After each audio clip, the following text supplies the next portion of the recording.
In this episode, we're doing a regional spotlight, focusing on the things that first home buyers need to know about buying in the south coast of New South Wales. We're talking from Wollongong all the way down to Batemans Bay. Welcome to Your First Home Buyer Guide, the podcast for first home buyers who want to get it right. I'm Megan and that was Veronica. We're both buyer's agents and probably old enough to be your mums. But that's a good thing because between us, we've got over 40 years experience and we are going to share with you bucket loads of stories about avoidable mistakes. Together, we're going to make sure that you get unbiased and real information that you can rely on so you can get where you want to be without missing a step. Now, we've got loads of great tips for you in this episode, and if you'd like more useful tools, head over to the website homebuyeracademy.com.au. There you'll find free checklists that you can download, a free mini course on how to price a property, and our Where to Buy workshop for only $39. Priceless stuff, really. Bargain. But before we get into the interesting stuff in this week's episode, here's the boring bit, the disclaimer. You, of course, know that nothing in this podcast is to be taken as personal advice. We always recommend getting the advice of an expert in their field of expertise. Now, we've done our very best to ensure that the content is correct at the time of recording, but things change. So check with the relevant government authority or your advisors to get the most up-to-date information.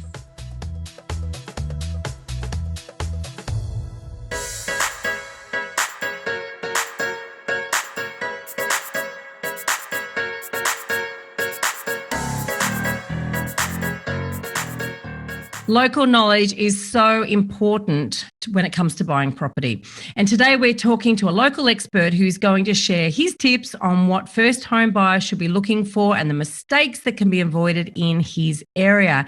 Our guest buyer's agent is Matt Knight of Presium, which is based in Ulladulla. Thank you so much for joining us, Matt. Thanks, Veronica. It's an absolute pleasure to be here. Welcome, welcome, welcome. Now, before we get started, Matt, you cover such a wide area. Can you give us just a quick rundown of the key places within the area and where you have specific local knowledge? Yeah, thanks, Megan. Look, it is a big patch and, you know, Australia is a big country and the tyranny of distance gets us once we're out of the capital cities. But it's a fairly long, narrow stretch. So really, I don't do any buying activity in Sydney itself. It's obviously, you know, a specialised market unto itself. But from the northern suburbs of Wollongong, so we're talking about Austinmere, Thirroul, Coaldale, that's really the primary northern edge of my patch. And then I buy through the Illawarra, down through the Kiama market into Berry and Nowra, and down into the Shoalhaven through Mollymook, Ulladulla, Milton, and that regional rural area, down into Batemans Bay and Nowra. You must do some Ks every week. Don't ask my mechanic what he thinks of me. I do a lot of Ks. Do you have two cars? Like you can just have one in the shop on rotation? Yeah, you're just changing the tyres every other week. That's right. No, it's look, I love it. I actually love being on the road. And so a couple of days a week I'm on the road, but I also have a small team. So I do have inspectors who work with me when things get a little bit too hectic. So, you know, we can cover a little bit more patch that way. And yeah, just particularly, look, being a surfer, occasionally there's a surfboard in the car when I'm doing inspections. So, you know, like we can mix a little bit of business with pleasure. Fabulous. So we want to get to what first home buyers are actually buying in these areas, but I feel like we need to break it down into chunks because I would imagine there's local first home buyers and then there's also tree change first buyers coming out of first home buyers, I should say, coming out of, I would think, Sydney and Canberra and potentially even Melbourne. You know, so do we break it down into chunks of region or chunks of, you know, where the buyers are coming from? What are you seeing? Are you seeing patterns? There are a few patterns and there are a few classic groupings of first home buyers. I would say that one of those, you know, groups is obviously the locals and another group is kind of a Sydney corporate employee who, or a couple from Sydney who have decided or you know, found that they're priced out of Sydney. And for many of them at the moment, particularly for the last 1 to 2 years, they've been talking about the work from home scenario.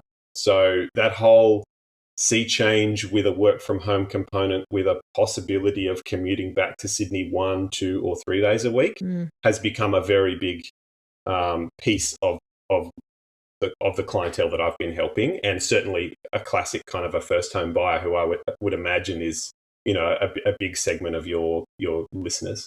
And is there a geographical extent on that? I mean, does that sort of stop once you get as far south as Nowra? How far will people commute? Yeah. The answer you're going to love to hate is it depends. So basically, I've had software coders buy into the Shoalhaven, so they've skipped Wollongong and gone all the way into the Shoalhaven because they've said, well, the boss only wants to see me once a fortnight or once a week. Okay. And so I can code from home and I'm happy just not talking to anyone. And so they can pick the location based on, you know, proximity, even say like Bombard areas where the train line ends. And it's a long train ride. You wouldn't want to do it every day from Bombard to Sydney, but there are people who are happy to do it once a week for a meeting. Interesting, isn't it? It's really changed the way that people are looking at the commute. Yeah, and there are others who are very much hugging your Thirroul, Bulli, or kind of those express train stations in the northern suburbs of Wollongong because they actually believe they're going to be commuting 3, 4, 5 days a week in the future. For now, they're allowed to work from home the majority of the time, but they're very much planning for a more regular commute. So there are people who are sticking to the express stops and the train line or the northern suburbs of Wollongong with a view to what the commute might look like in a year or two's time. And what's that doing to prices in those areas versus the other areas? Thirroul and the northern suburbs of Wollongong have gone ballistic. So there was an AFR article probably 8 weeks ago now, but Austinmere, which is kind of ground zero, one suburb north of Thirroul, very cute. Most of the homes have Austinmere. And it's got a couple of wonderful cafes, a great beach, and you know a lot of the homes have a water view there. It did over 40% for the 12 months. What? 40% capital growth from, I months. believe it was February 2020 to February 2021. Yep. And for those of you who aren't familiar with these areas, I mean, like on a good run, you can actually get to the city driving in an hour from there on a really good run. But I mean, it's possible because it's not really that. And when I say the city, I'm talking Sydney. It's not that far away, really. I mean, and it's a beautiful stretch, although it does have that big escarpment, doesn't it? Yeah, so it's very narrow. It's constrained in the sense that you have the ocean and you have an escarpment, which is a set of cliffs several 100 metres high. And depending on where you are along that patch, there could be anything as little as 2 or 3 streets of houses between the beach and the escarpment. And as you head further south, it widens out a bit and there's more normal suburb-sized areas of land that have been developed. But these are properties that the original cottages were built in the 60s when they started mining coal and when the BHP steelworks was happening. So there's these little cute cottages that have been renovated. There's a mixture of new homes, but it's very supply constrained. You can't build 20,000 new homes anywhere in that patch. Oh, we're going to touch on that in a minute because supply is one of the things, of course, we teach first-time buyers to really think about when they're making some choices around property. But what are you seeing that first-time buyers are actually buying at the moment, Matt? What type of properties? I wouldn't imagine there's a lot of apartments down in the areas that you're purchasing in. There are a few small, medium-density villa developments and small blocks of flats, but realistically, 90% of the people I've been talking to have been chasing freestanding homes. It's very much the dominant market. And if you think about it, a young family wanting to leave Sydney have half a mind on the backyard and the kids and what might be coming, possibly having a baby or two. And so that lifestyle that people see the South Coast offering in terms of a beach lifestyle and a bit more family time, it very much seems to fit with having a backyard. Okay. And how much, just general, I mean, this is, the worst question that we get asked a lot, but what sort of money are people having to spend on, say, a 2 or 3 bedroom house with a backyard? So in that really kind of popular northern beaches of Wollongong type market, we're looking at really quite high prices now in the best areas. So that Austinmere market, there's really no freestanding homes of quality that are selling under $2 million. Thirroul Bulli, you can still buy in the high ones, but it's a stretch. There's actually less stock than you would think, and I had a conversation a few days ago with someone who had a budget of 1.8, and when they described the home to me, I said, look, you're probably not going to be buying north of Woonona, which is another suburb, 2 suburbs south of Thirroul. Obviously, prices dip fairly drastically as you head further south from Sydney.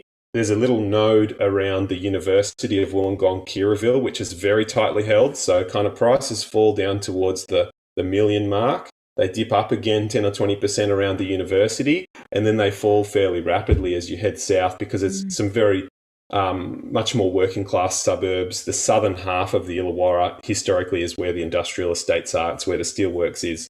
So the feel is not the same, but it's very practical for families where dad might be a tradesman or where there's people working locally as opposed to having to commute to Sydney.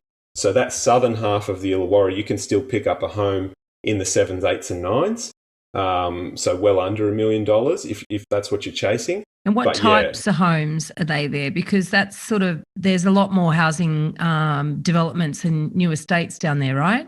Is that what you're talking about? In the southwest of Dapto, which is kind of 20 minutes south from Wollongong CBD, there are new estates coming in, but they're not actually cheap because the developers are paying so much to develop that land that you're talking about 400 or 500K for a block of land. And so the new homes in there are not the cheapest homes in the Illawarra. The original homes that are closer to the beach, to me, represent better value anyway, because they're closer to the train line, they're closer to the water, but they are older housing stock. So in the southern suburbs around the lake, we're talking about, say, 700,000 will get you a simple 3-bedroom fibro dwelling on a 550 square metre block of land. And if you have 800 or 900, you can be choosing from brick. You can get an extra couple of 100 square metres, have a bit more of a yard. That's really interesting. So you basically saying at the moment people are paying a premium for brand new in a location, which we would put 2 red crosses against. One is that location is further away from the train station and further away from the beach, and the other red cross would be with less scarcity because there's obviously been more supply and the properties are sort of more similar to each other, versus buying something that's older, daggier, clearly obviously needs some future work done to it, but on a big block of land closer to transport and closer to the coast. And long term, I would hazard there'll be a shift towards those properties actually being redeveloped and actually worth a lot more in the future. It will be my guess. Would that be fair? Yeah, that's my opinion. And look, people who want the new housing stock for a fixed budget will chase the shinier dwellings. But personally, I'm a fan of ugly homes that have potential, and fixer-uppers are great and they can offer great value. So I certainly encourage people who have a bit of a flexible mindset to consider an older home if it represents really, great value.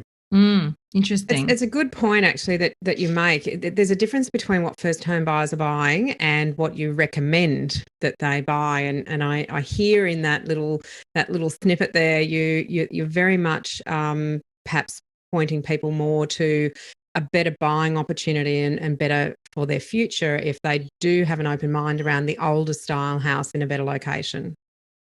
Look, people ask for an opinion, so I'm happy to give it. Obviously, people have to believe and make a decision for themselves. So as buyer's agents, we're not forcing anyone to choose a particular location or a particular housing type. We're working to a brief. So we're always asking what are they looking for and what is it that they're chasing. But, when people say, Matt, what do you think good value looks like? I'll show them.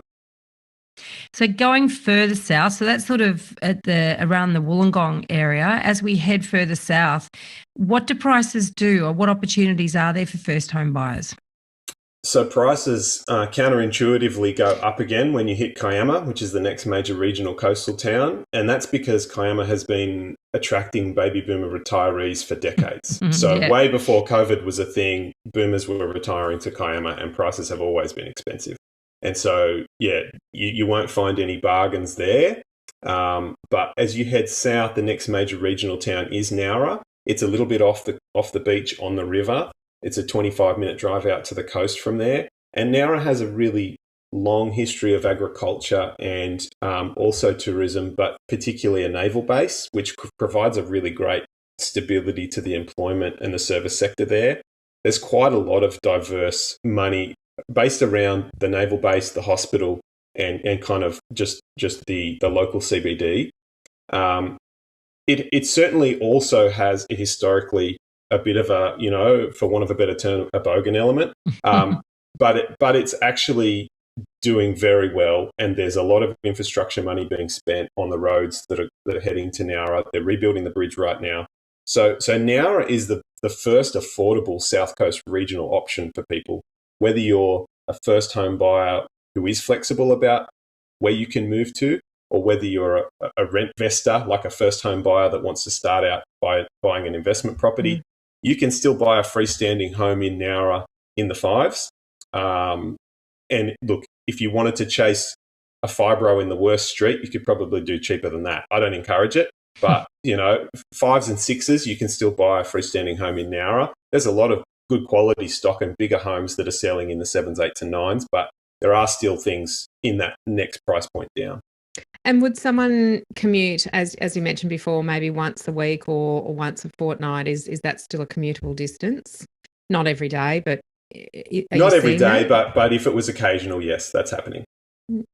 So we're talking about a 2.5 hour drive, 3 hours. So it's 2 hours to the southern fringe of Sydney. So that's Sutherland, Engadine, Sutherland, the Shire. Be 2 hours to there, and then add any distance on if you're going to hop a train and jump into the CBD. It's going to be a total of about a 3 hour trip. Yeah. Each way. Do you know, in Brisbane, it's all relative, isn't it? If someone's doing a 40-minute commute in Brisbane, they feel like they're, wasting half their day. And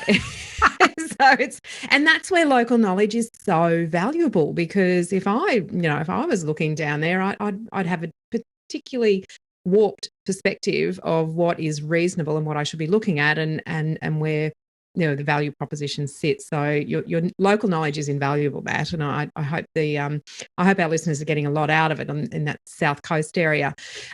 What are some of the mistakes that you see before we get to mistakes? Because we've only got to Nowra. We've got to go all the way down to Batemans Bay. We've got a little bit further to go. So what happens to prices as we keep going south? There's more.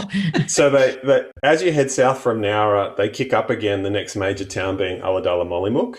And Mollymook is also playground to the rich and famous and a lot of high-priced beach homes. So, prices rise again dramatically from Nowra to that next major node down, which is about a 45-minute drive south from Nowra. And then they do start to taper off. Batemans Bay is a little bit more affordable and has a bit more housing stock in the 5s and 6s compared to Mollymook, where you're looking at kind of 800-900 plus for an entry level. And then on the far south coast, it really depends. That the population gets much smaller as you head south from Batemans Bay. There are some beautiful, pristine coastal towns down there, but the drive times are so much longer. Yeah. And so you've got very high prices being paid for beachfront exclusive options because people are chasing that sense of solitude. And then you've got some much more affordable homes as you head inland or to a more of a generic housing stock. And you've got some beautiful more inland towns like Milton and Tilba. I mean, there's some magical spots along there with some beautiful rolling hillside or rolling hills views and bush views and that sort of thing as well. So it's not just the actual coast. You've got close to the coast, some lovely towns. And historically, the patches that have good soil and that have high rainfall and that had dairy farming congregate around them. So yes, your Tilba, your Moruya, your Milton, your Jamberoo, your Berry, all of those patches have attracted great gobs of North Sydney. I call it the Black Land Rover Brigade from North Sydney. And people are buying small acreages between $3 and $6 million left, right, and centre in there. Yeah, they're beautiful. It's beautiful. I want to do it too. I have to get a Black Land Rover. So therefore, like all of these areas, they're for first home buyers. You're not going to be generally not looking at that type of property. Certainly not that close to the beach, and that's maybe the theme that we're hearing here is, like anywhere closer to the beach, the higher the prices. If you want to get down into that south coast area, you may be having to go across the mountain ranges. Is that my understanding the topography down there? Yeah, so Nowra's inland, but it's not up the escarpment. So it's really counterintuitive, and the geography is quite unique. But when you head up the hill from Nowra, you're in Kangaroo Valley, and prices go through the Stunning. roof. And Bowral Mossvale, the Southern Highlands, are full of really pricey real estate. So going inland doesn't get you a bargain until you've hit Goulburn or better. You know, and then it's freezing in winter, so really it's freezing. A very different climate, very different community. So. On the coast, anything that's 20 minutes off the beach will give you a bit of affordability without having to go over a mountain range. Okay. So there's some good opportunities in there, but I think that there's some really interesting points there around, skirting where the Sydney siders with money have typically bought their holiday homes. And it wouldn't be just Sydney siders, I would imagine Canberrans and some Melburnians as well. The further south you go, so you get it almost closer to Melbourne than you are to Sydney, but you are in no man's land. I think once you get down to Batemans Bay, Eden, that sort of area, you're a long drive from anywhere. And so for anyone to move there who's not already from that community, knows that community, that, I encourage them, if there's any possibility to rent before you buy, to make sure that is exactly the right place for you.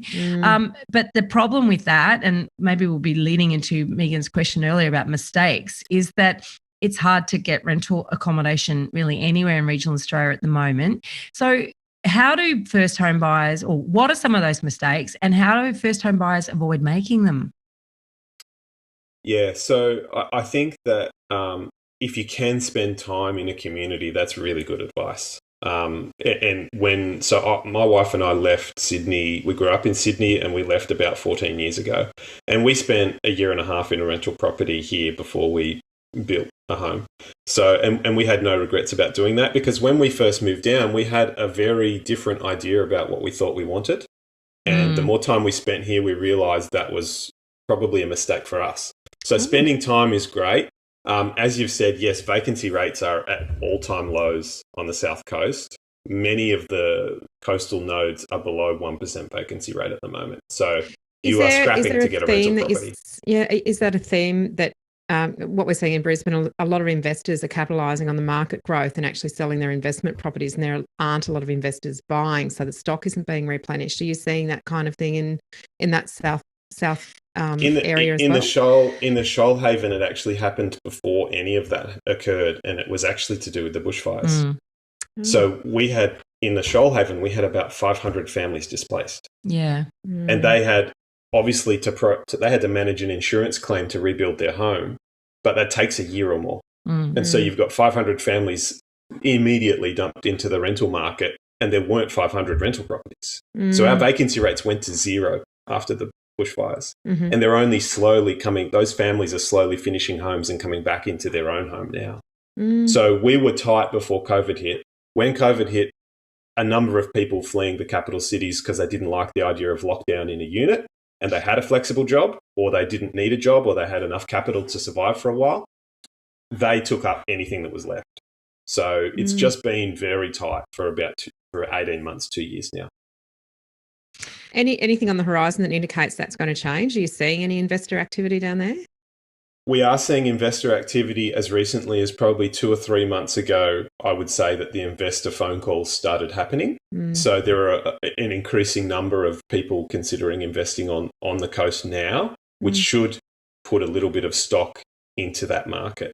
But we're talking fairly small volumes, I think, at this stage. And do a lot of investors sort of want to have their cake and eat it too by basically putting on the short-term rental market instead of the long-term rental market? On the beach, they do. So if people are buying, 2 or 3 streets off the water in Kiama or in Mollymook or in Thirroul, many of them are Airbnb-ing those properties because they're getting a bigger return. And the demand for Airbnb stock is so high right now because nobody's traveling overseas. Yeah. So that won't last. I see that as a short-term aberration in the market. And I think in fast forward a year or two, when assuming that international travel becomes a thing that we can do again, then I see that Airbnb stuff will probably pull back to a more sustainable level. But once you're off the coast or in a more normal area, like a working class suburb of Wollongong or a normal part of a town like Nowra, there's not a great deal of Airbnb activity. It's just more of a long-term rental proposition. Okay. I took you off track there with the question around rentals, but I think it was a good conversation to have. But back to those mistakes. I think this is the third time we've asked the question. Yeah. We want to know. Tell us. What are some of the mistakes you're seeing people make? So when you move out of a capital city into a regional area, that in our coast, we have obviously great slabs of bush and national park. We do have some pretty significant waterways and a fairly high average rainfall. So the mistakes that I think people should start with as a educating yourself before you even rush out to put a contract on a property is about physical natural risk. So bushfire zone, flood zone, geotech unstable. So I had a conversation with a first home buyer who wanted to buy the cheapest house in Thirroul last week, and I said, do you know that is very, very steep and that is geotech unstable, and that there is I've already heard that there's major cracking in the foundations of that house. Wow. And they went, gee, we're glad we haven't gone and bought that yet. So there are some physical risks that you need to consider when you're in a more natural environment. Now, is that because of coal mining? Yeah, so the escarpment is steep, and it's because of the rain and the natural. It can slide anyway. But yes, there are also areas where coal mining has impacted certain parts of that topography, and you do need to be careful.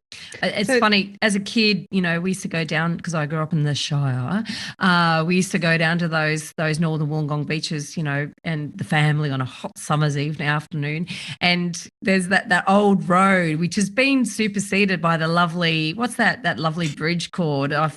Love it. So Mount Ousley has superseded Bulli Pass. No, the bridge that goes out over the ocean. Oh, the Seacliff Bridge. The Seacliff Bridge, thank you. I couldn't think of the name of it. Before the Seacliff Bridge, there was the road that hugged the escarpment, and there was all those signs saying "Falling rocks, do not stop." No kid. But as a kid, you just think, Jesus, it's a constant warning, falling rocks. Like, I should have a comma, do not stop.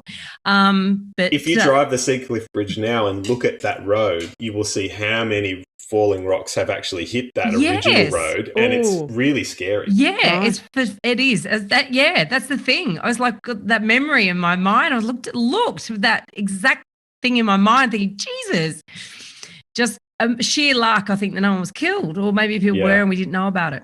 Yeah. So some lessons there, I guess, for people to pick up on is they really have to develop that local knowledge about what type of housing works in what areas and what kind of natural elements they need to be thinking about. In Sydney, you're really only looking at, well, does it flood? Really no questions about the soil quality, or is there any sulfate or contamination, or any kind of underground mines, or anything that might necessitate some further investigation. But what you're suggesting is, if people don't know what they don't know, there could be a great depth of a number of mistakes that they could make, the least of which being a property that's structurally unsound, that may not even come up in a building. You can't rely on a building and pest inspection for these sorts of things, which is the natural elements. And so for me, what that practically looks like, and I guess if there is a tip to try and avoid that set of mistakes, when I'm researching properties, I will bring forward requesting a copy of the contract and the planning certificate. I was going to ask about that. Yeah. I'm reading 10.7 planning certificates every single day on properties. I haven't even been inside yet because I don't want to waste time looking at lemons. And you got a long way to drive to get to the lemons, so that makes perfect sense.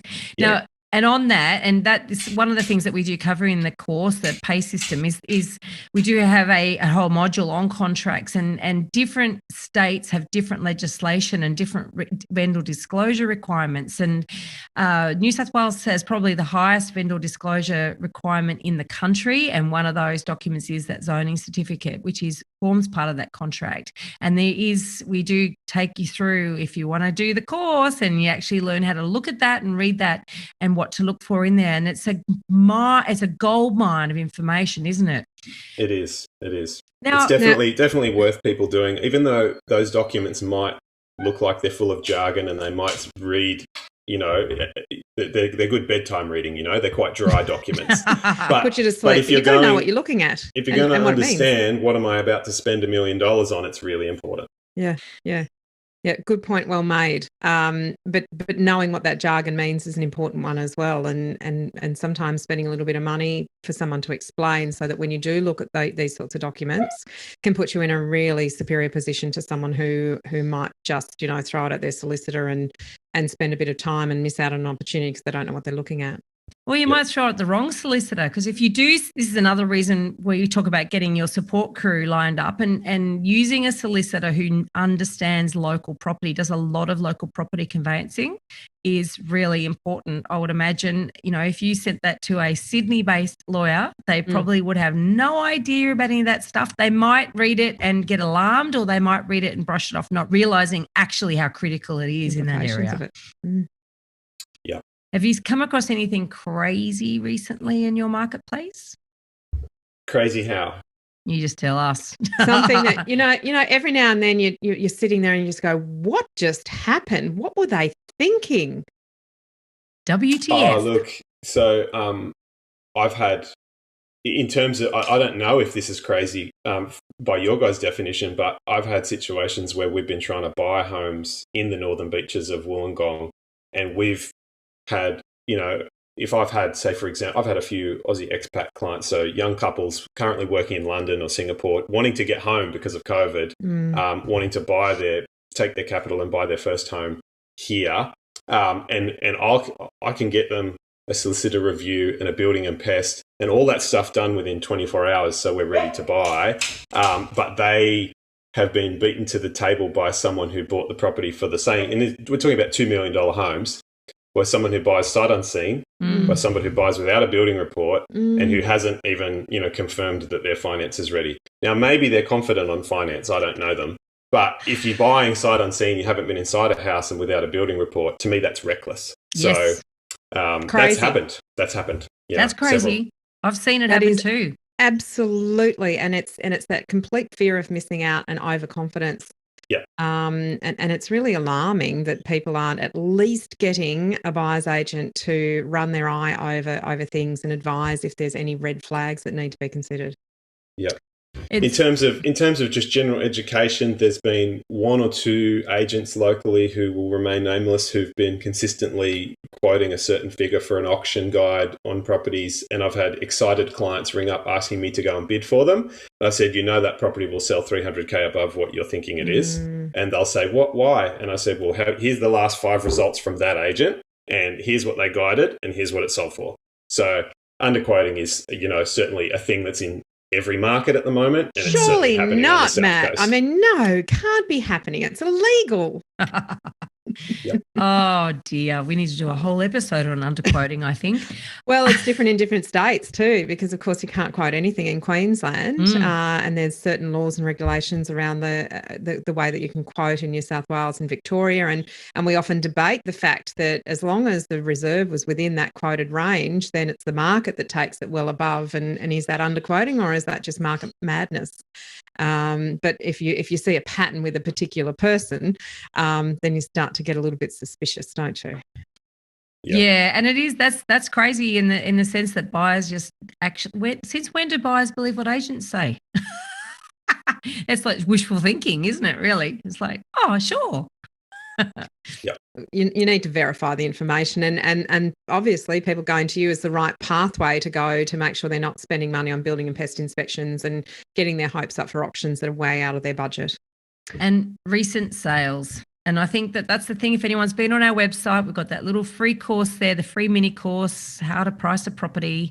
You can get the link in the show notes. And even in a rising market, the most recent sales are still the best piece of data you can have. Yeah, they are. And you might add a bit of a premium to them for the rising, but absolutely 100% agree with you, Matt. Because people are still hoping that they're going to get a bargain. It's like there ain't no bargains out there at the moment, are there? It sounds like there's no bargains on the South Coast either. No, it doesn't, does it? I'm actually quite blown away with what the entry-level prices are along that coastline. It's been a real eye-opener for me, and I've really enjoyed hearing your local knowledge, Matt, and your local expertise and sharing that with us. I've learned a lot today. Veronica, I know you know that area at least from physically being there at different times, if not having some exposure to it in childhood, which is lovely. But Matt, thank you so much for joining us and sharing your experience with our listeners, and of course, anyone who wants to get access to some local knowledge, Matt's details will be in the show notes as well. Thank you so much, Matt. Thanks for having me. It's been a pleasure. In this episode, we've covered a very small part of our 10-step online course for first-time buyers. If you would like to learn more about the process and how to buy without making a mistake, then head over to our website, www.homebuyeracademy.com.au. Don't forget to subscribe to the podcast so you won't miss an episode. And if you like what you've heard today, please give us an iTunes review. 5 stars would be wonderful. It will help others find us as well. Thank you for joining us. We hope you found this really useful. And if you have, please share the love with others who you know are in the same boat. We'll be back next week with some more priceless stuff.